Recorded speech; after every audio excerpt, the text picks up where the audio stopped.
It's Wednesday, the 29th of May, 2024. These are the science and space headlines we're following on Talkin' Science. Scientists believe AR 3664 has produced another whopper of a solar flare. Daytime astronomy success at Macquarie University. And a child's rocket toy provides the key to understanding a 2018 volcanic eruption.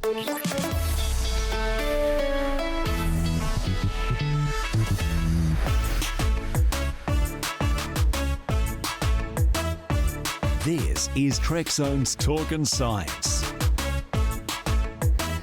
Well, the Planet Parade is coming up on June 3rd, but despite some reports, they're not going to be in a perfect line across the early morning sky for us Aussies. Instead, Jupiter and Mercury will be together, just about on the horizon. Mars will be chilling out with the crescent moon, and Saturn will be a little further up into the sky, along with Uranus and Neptune also being visible, although they're fainter and might be tricky to spot. Soon to be Dr. Christian Banks on TikTok recommending we get out there and try and spot them all, a little bit like Pokemon. Well, an X-class solar flare has erupted from the sun's southeastern limb around about the tracked location of sunspot group AR 3664, which is currently out of range of NASA's Solar Dynamics Observatory. Now, that sunspot group was responsible for May's solar storm, an impressive aurora light show that followed, with scientists reasonably confident of the correlation between the flare and the sunspot group after tracking it with seismic echoes and helioseismology data. The hyperactive cluster will be in view of Earth once again later this week, and with a love for the dramatic X-class flares, we could be in for more space weather. However, AR 3664 as we know it will be renamed because the lack of tracking on the far side of the sun means scientists cannot guarantee that this is the same group, so it'll get a new designation, but I'm pretty sure we haven't heard the last of it. A new instrument to study the sun, speaking of, and how it creates massive solar eruptions, speaking of, has been selected by NASA. The agency's Joint EUV Coronal Diagnostic Investigation, or JEDI, will capture images of the sun in the extreme ultraviolet light to reveal many of the underlying mechanisms of the sun's activity. Once integrated aboard the European Space Agency's Vigil Space Weather Mission, JEDI's two telescopes will focus on the middle layer of the solar corona, a region of the sun's atmosphere that plays a key role in creating the solar wind and the solar eruptions that cause space weather. Planned to launch in 2031, the Vigil Space Mission is expected to provide around-the-clock space weather data from the unique position at Sun-Earth Lagrange Point 5, a gravitationally stable point about 60 degrees behind Earth in its orbit. This vantage point will give space weather researchers and forecasters a new angle to study the sun and its eruptions. NASA's JEDI will be the first instrument to provide a constant view of the sun from this perspective in the extreme ultraviolet light, giving scientists a trove of new data for research while simultaneously supporting Vigil's ability to monitor space weather. The first of a pair of climate satellites designed to study heat emissions at Earth's poles for NASA is in orbit after lifting off atop Rocket Lab's Electron rocket from the company's Launch Complex 1 in New Zealand at 7:41 p.m. local time on Saturday. The agency's PREFIRE, or Polar Radiant Energy in the Far Infrared Experiment mission, consists of two shoebox-sized CubeSats that will measure the amount of heat Earth radiates into space from two of the coldest, most remote regions on the planet. Data from the PREFIRE mission will help researchers better predict how Earth's ice, seas, and weather will change in a warming world. At the heart of the mission is Earth's energy budget, the balance between incoming heat energy from the sun and the outgoing heat given off by the planet. The difference between the two is what determines Earth's temperature and climate. A lot of the heat radiated from the Arctic and Antarctic is emitted as far infrared radiation, but currently there's no detailed measurement of this type of energy.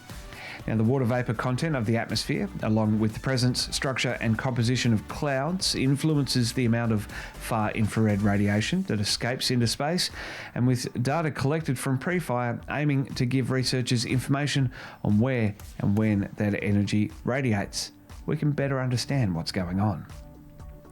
Macquarie University's Huntsman telescope has successfully demonstrated daytime astronomy using an array of Canon camera lenses with the potential to continuously monitor celestial objects and satellites.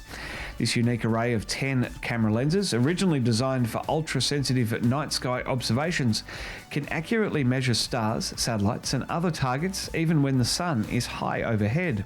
The Huntsman's daytime capability allows continual monitoring of bright stars, like the red supergiant Betelgeuse that's been in the news lately, which can be unobservable at night for months at a time when its apparent position, is close to the sun.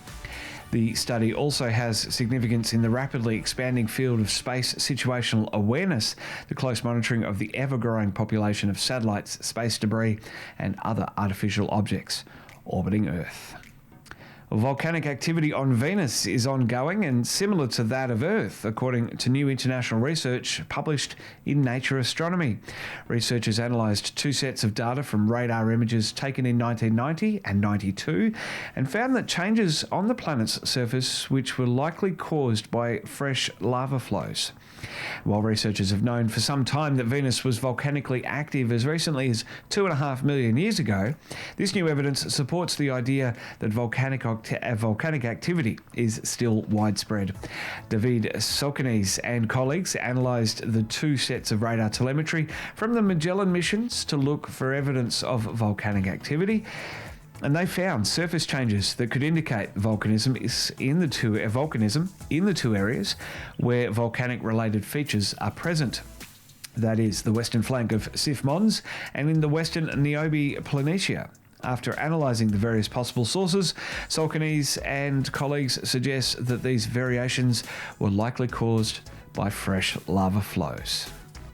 Well, in 2018, 12 explosive eruptions at the Hawaiian volcano Kilauea produced atmospheric plumes reaching 8 kilometres into the sky. Explosive eruptions are normally driven by molten rock rising or steam expanding. However, those processes couldn't explain these particular eruptions. So Josh Crozier and colleagues instead suggest that a mechanism similar to a Stomp rocket toy might be the answer. Researchers used geophysical data to determine the magma reservoir's pressure changes and used 3D models to simulate the ascent of the eruptive plume.